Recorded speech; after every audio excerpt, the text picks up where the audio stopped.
Welcome back, audience. Welcome to my reality, where we're talking about the ego death concept and how it's a belief system that once again propagated because people were not questioning the concept. And even myself, I used to use this term, ego death, when I've experienced for myself to decide of what that is. And first of all, the idea that ego dies, I mean, even though you can use this term, but the understanding of this term determines your belief system, right? And so you may create this vision in your mind that, well, I just need to kill my ego, right? And then who's doing the killing? So obviously you can see how it's ridiculous. You're like becoming suicidal by saying that you want to kill your ego. And of course, it can never be done. And if you've ever had this idea of killing your ego, and then seeing it come back again, and say, "Oh my God, I thought I killed you." Oh shit, you know. And by the way, I mean, if you kill your ego, you literally kill yourself. I want to explain what that is because you may say, well, wait a second, when isn't it like the ego, the shadow that we must get rid of?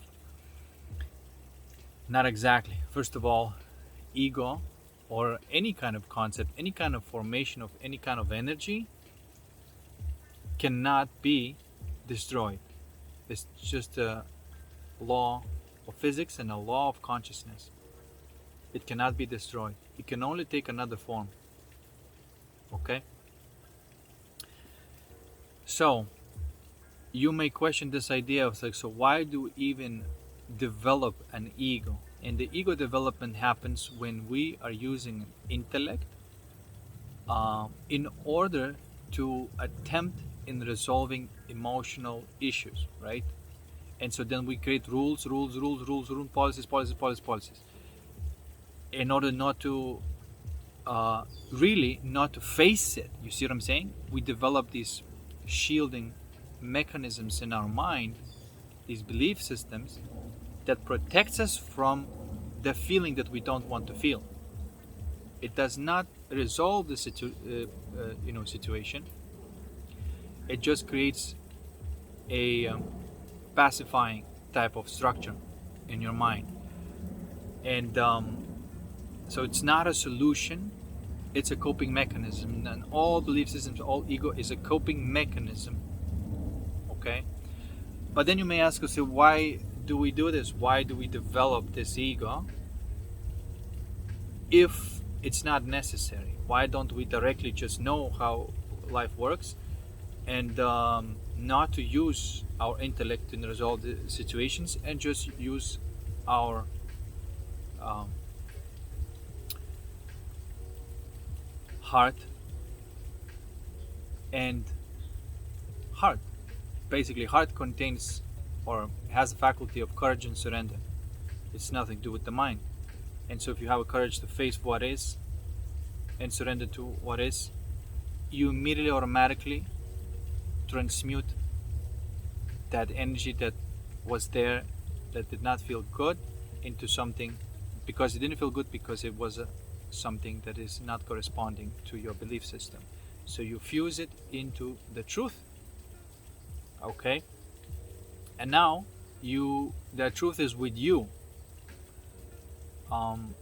It's not the same as, like, accessing somebody's telling you the truth, or you accessing the truth, and then you're gonna download it, but then you start acting the same way again. It's just like, what the fuck? I thought I learned the lessons, and but your behavior is still the same.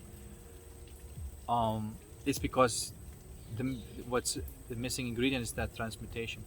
But when you coming to this realization and you already developed a really strong coping mechanisms with your ego, which is just resisting the truth and resisting love. That's all it is. Or resisting wisdom and resisting love. That's what ego is in essential. And that little approach that creates that in when there's like emotional problem, and so then that little approach that says like, hey, let me help you, let me do this for you. Oh, you won't be able, you won't need to feel the pain anymore. You see, like, I will help you. And so that's like selling your soul kind of thing, right? And so that little nugget that we can call evil, which is actually creating the shadow, it's using the light to create the shadow. And so we have to switch it around at some point. And now we have all this belief system that's been created by the ego. So what we're going to do now, and why did we create it? So I want to make a case for the ego. And the reason we create ego, it's a type of flowering in that direction. It's a type of flowering into the shadow direction. You create the flower of shadow. And then you, what it does, it highlights the truth by showing you the lie. Okay? In order to discover the truth from scratch by yourself, you have to first know what is a lie. And if you find that that is a lie, that shows you the truth about it, right? So this is why you make that shadow flower by living your life in this direction. And then at some point you get where this flower cannot grow anymore, because you hit the wall where the coping mechanism is not enough to alleviate the suffering. And you basically walk down the labyrinth towards the wrong way. You hit the wall. Now it's time to turn back, find the right way, and face the monster that's been pushing you there. So, but because you have discovered this shadow flower, so to speak, now you have a template. You actually have a template to figure out the truth for yourself.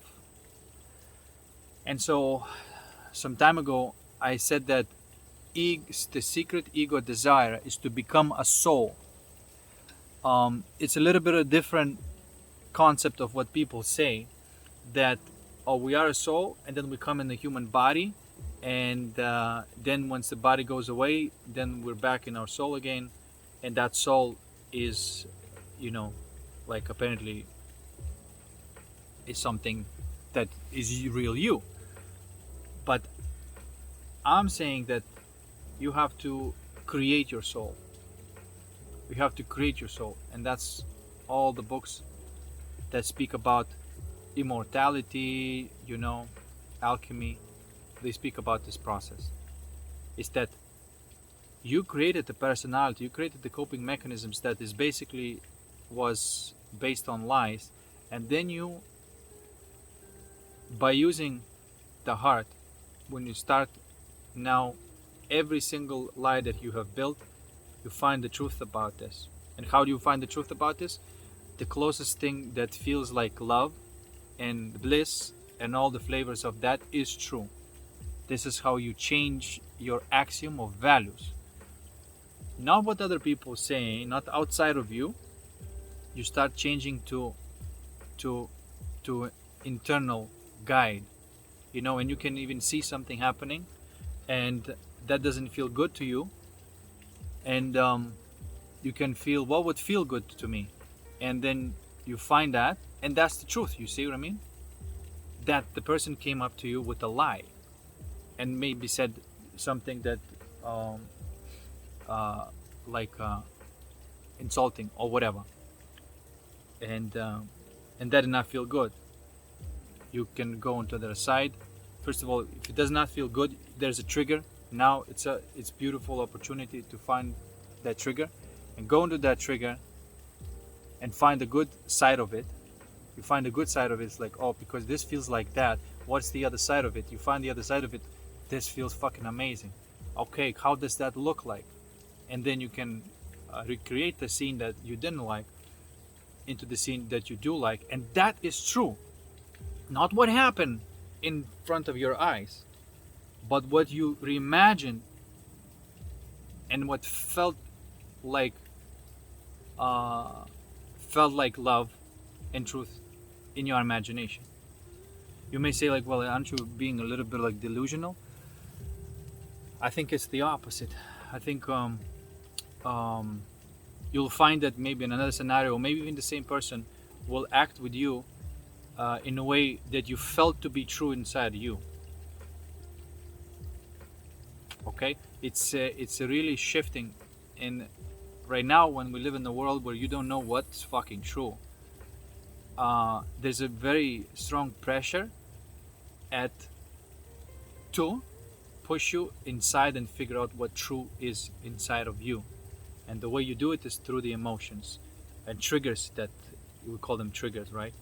Which is your ego is revealed, which is a lie, and that very ego created that scenario for you, and then you find the truth about it, and then another scenario comes into your existence. Okay, so um,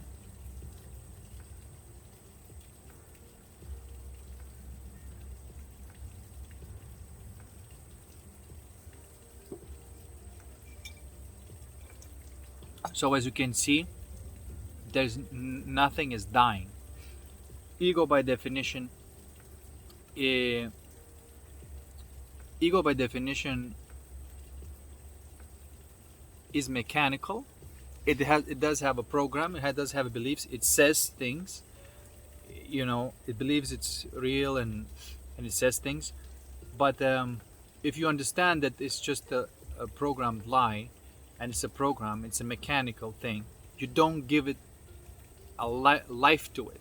You don't give life to it. You see what I mean? You don't start communicating with that, because if you don't communicate with your laptop and start talking, having conversation, then there's the same thing communicating with that part of ego. It just makes no sense, and it really eliminates all this nonsense of trying to subdue your ego and make it work for you. Ego will never do that. You have to transmute it into the soul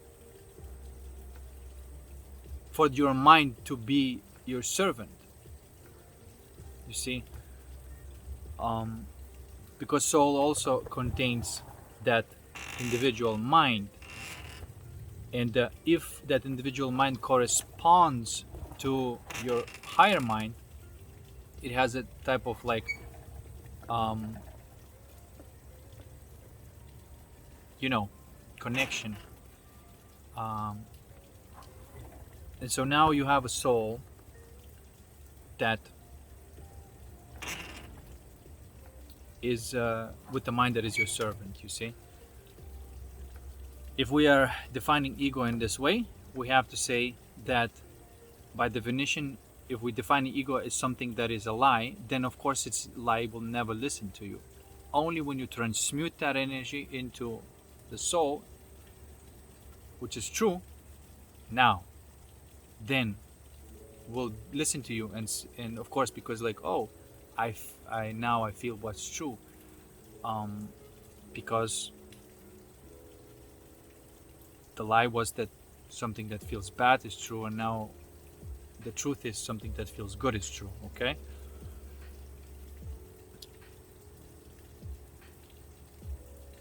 feels good internally.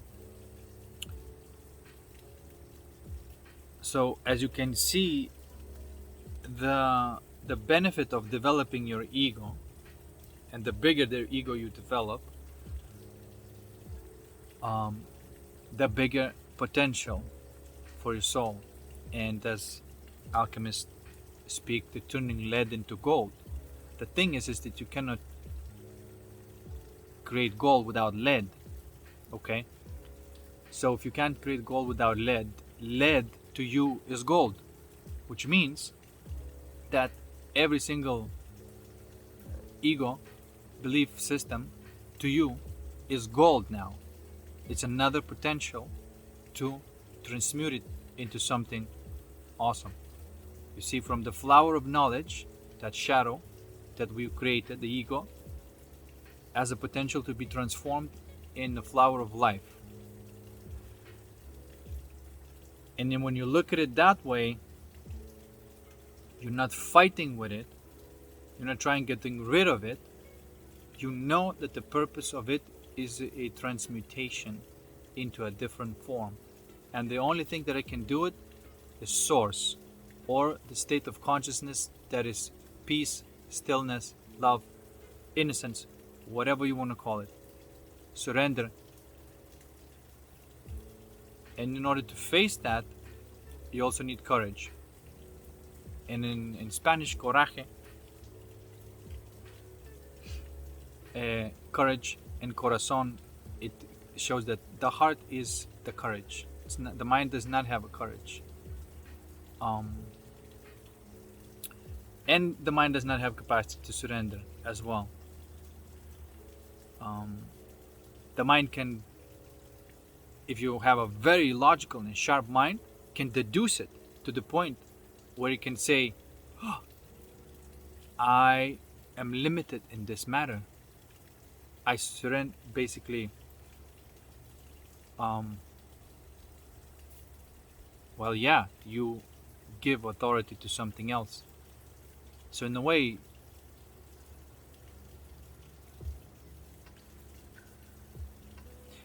maybe mind can surrender, but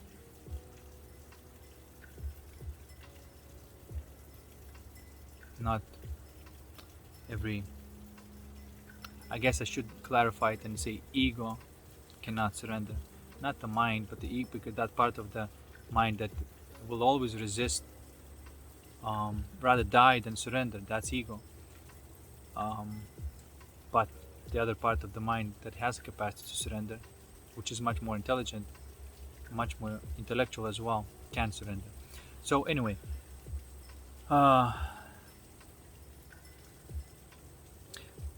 also, there's two sides of it, I have to say, because that flower that you created in the ego, it's like complete opposite of the truth.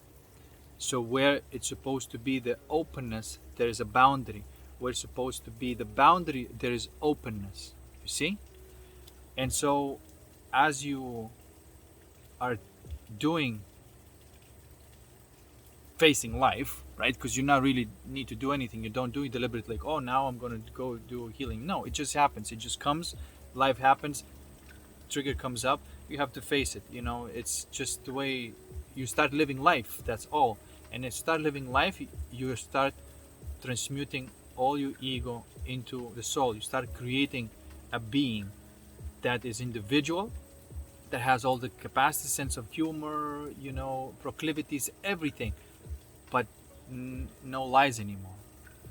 So, and this is how that type of soul is immortal, because you're bringing infinity into space-time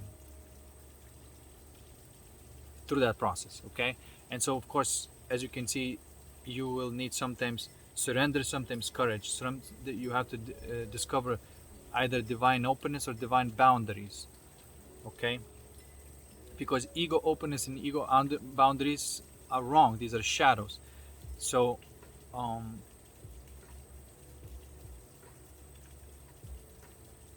and there is no such thing as integrating your shadow. It's transmutation of your shadow flower into the golden flower. That's what it is. The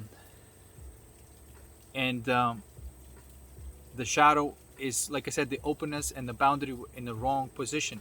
You may be open to something that is wrong, and so you perpetuate the suffering. You should not be open to this, for example, right? You should not have empathy for this, but you do have empathy, so that's your shadow. The boundary would be like, the shadow boundary would be where you're supposed to open your heart, but you're closing it off. You see, it's all backwards. So you can see that the openness, you can call it love, and the boundary, you can call it wisdom. So by transmuting that shadow flower into the golden flower, you're building it. You're building it, and you are creating love and wisdom. Okay? Out of ego or shadow, which is the opposite of love, is fear, and the opposite of wisdom is ignorance, or simply lie, So the fear and the lie in the shadow side, and on the other side is the truth and love. But you cannot discover by yourself the truth and love if you don't have that shadow side. You see, that's why shadow is great. It's a potential. It's the shed in which you're gonna grow the flower. It's needed. It's fertilizing. Okay. So don't try to get rid of it, because you're never gonna happen. Don't try to kill your ego, because it's never gonna happen. The trying to kill your ego is one of the shadows that you have. You see, and the shadow is trying to kill the shadow, and it's never ridiculous. It's ridiculous. It's a suicide to even have this concept in your mind. Don't be surprised if you end up being suicidal, believing that you have to kill your ego, which is you're technically trying to kill the potential of the flowering of your soul. Retarded. And why did we come up with this belief? This belief is, I don't even see that there is a point of, because some of the beliefs that are like, okay, you can understand, but some of them are just like further convolutions that does not allow to see the truth. Like if you rid of this belief and say like, oh, at least now you can face the beliefs that you can work with. That one was blocking you from even seeing your bullshit. So it's just like the mask on top of the mask. So that's why we have to be careful with those. We have enough beliefs right now formed in that there's plenty of work. Well, I shouldn't say work, but I should say maybe it's plenty of facing life in the right direction. You know what I'm saying? Like, you fertilized enough. Now it's time to grow the flower. For most of us, I think.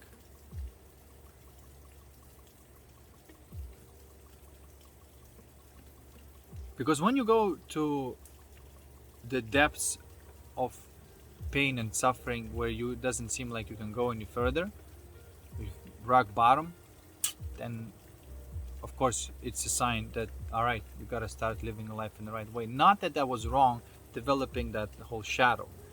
You see, it's not wrong. This is why, like, without that shadow, you cannot develop the truth. That's all I'm saying. It's almost like it's okay to be naughty, so then you can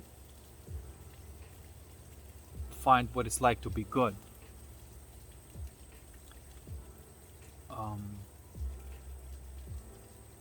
Okay, so, and when people call darkness and the light, I want to distinguish that very clearly, that the shadow can be the shadow of the light, which is supposed to be boundary, and the shadow of the dark, which is supposed to be void, openness. Openness is love, and wisdom is light. So, and dark and light can have shadows. You see? Where the openness should be in the shadow, there's a boundary, which means it's lesson of or realization of love. You're letting go of the boundary and you're open up. And where the boundary should be, there's openness. That's the light side. That's the shadow of the light. Okay, and so normally I see that for feminine is love, opening the heart, where the heart's supposed to be open, right? And the masculine is closing, not even closing, I shouldn't say closing, but realizing the boundary, which is a type of boundary that is not pushing it away, is just not even believing the lies anymore. You see, like you have that still boundary inside of you, like a divine boundary, that you don't have an attachment and trying to like help somebody who's going to hurt you, or who does not even gonna appreciate it or whatever, like the openness in the wrong way. So this is why you need both, you know. And the the gift is when you have two people in realization of that, where they already went to hell and now they wanna, it's time to go another direction, where it's time to flower. And if you have two people, meaning the woman and the man, or a masculine and a feminine, and one is focusing on openness, where openness should be, and another one is focusing on the boundaries, when the boundary should be. It's a feminine and a masculine role. What happens is that you automatically, if you are a man and you're focusing on, you know, doing your internal, I don't know, people call it work, but I'm very careful with the words, right? But I'm just saying the transmuting the lie into the truth, that would be the man, you know, man's work, or masculine work, if you will. I shouldn't say man, masculine work. Then the feminine work would be have the openness where the boundary is. So now you have a woman who's full of love and a man who's full of light. So the path of light is the path through the pain, and the path to love is the path through the pleasure, because the both paths lead to the same bliss. They both, you see what I mean? But when you have an opportunity to have that dual type of work, you automatically receive the love. You don't need to do any kind of work about love if you have this type of partner, and you don't need to do any kind of work about light if you see what I mean, if you have this type of partner. So this alchemical process and a chemical journey can be shared and automatically gained. You see what I mean? Like, for example, if you are a man and you are facing pain, transmuting pain, right? And if you're a woman, you are letting go of boundaries that does not allow you to feel pleasure, the internal pleasure, I mean, not hedonistic pleasure. Then the man, by having connection with this woman, will automatically gain all the love and will acquire it, so to speak. And the woman, being with this type of man, will gain all the wisdom and acquire it, so to speak, without going on that way at all. And that is the true power couple.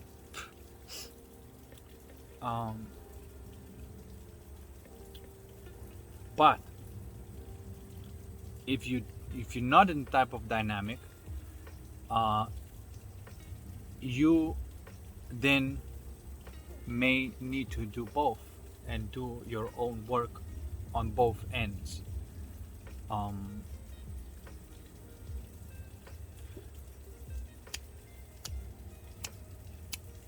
But I'm saying it's not necessary. It's very hard to play both roles. It's possible, it's doable, and if there's no other option, it should be done. But it's a gift if you have two people who are in the process of flowering, you know, and both realizing that, and not lost in the fucking belief systems and bullshits and stuff like that, and fucking trinkets and craps and bells and whistles kind of shit, you know what I'm saying? Don't get lost in that nonsense. You don't need any of this. You don't need any of this. It's all already happening within you. You see? And like I explained those processes, and there's nothing else to it. Everything else that you'll say about this is just going to be sugar, powdering, or using another metaphor for universal principles of consciousness. So hopefully that puts a nail in the coffin of the ego death, and brings some clarity about this specific process which we are here to do.